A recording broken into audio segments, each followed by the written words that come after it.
So where does the road end and the gravel begin? In terms of the physical substance, it's pretty obvious. But in terms of the cycling experience and the bikes themselves, that line is not so clear.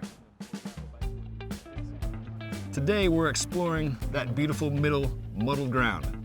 We're going on the Panache Rowdy Ride, a drop bar gravel bike ride here in Boulder, Colorado, and you're coming with us. Gravel bikes are a relatively new thing, and they're a blast. But riding on gravel is certainly nothing new. Anyone who's looked back at the old black and white photos of the Tour de France have seen road cycling back in the day often constituted gravel cycling. But while you can ride a skinny road bike on the gravel, it's often nicer to have a dedicated gravel bike. So where is that middle line? Where is the line drawn between a gravel bike and a road bike? There's three main differences: geometry, tire clearance, and how the frame is designed. In terms of geometry, gravel bikes are a little bit more slack, a little bit more relaxed. The bottom bracket is often a little bit lower, and the front end is often a little bit higher. But you can get a similar position in a road bike and a gravel bike. Tire clearance is the big one. That's what it's all about. One of the great things about disc brakes, in addition to stopping you very well, is that they allow you to run whatever size tire you like as long as your frame can fit it. So on most road bikes, 28 millimeter is now the upper width. For gravel bikes, usually a 40 mil is sort of the sweet spot for what we're saying.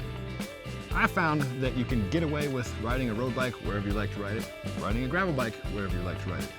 And that unless you're racing, it really comes down to what your personal preference is. Most of my rides contain some elements of both, that is, paved and unpaved surfaces. I find that compromise doesn't work super well, so I like specific tools for the job. And you can mix it up a little bit, but if you really want to do them well and enjoy them, I find the specific tool is the right way to go. For me, I like to go even on single track.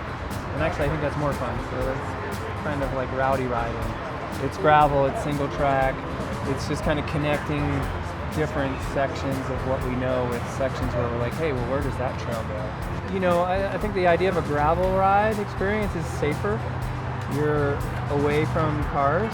And I think that opens it up for a lot of people. Like, oh, the car is a big hindrance for us. Now I'm just going with my Santa Cruz Stigmata and then multiple wheel sets. So, you know, where I've got it set up now with the road thing, it's like just over 16 pounds, so it's pretty darn light, and then just road DK on it. So I did it all with one bike quiver for a few years. It was a mosaic tie cross bike that I had 2 or 3 wheel sets for.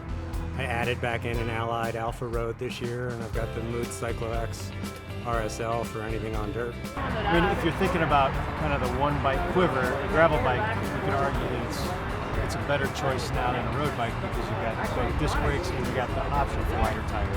I sold my road bike about 2 weeks ago. I mean, they're making them so strong and so light.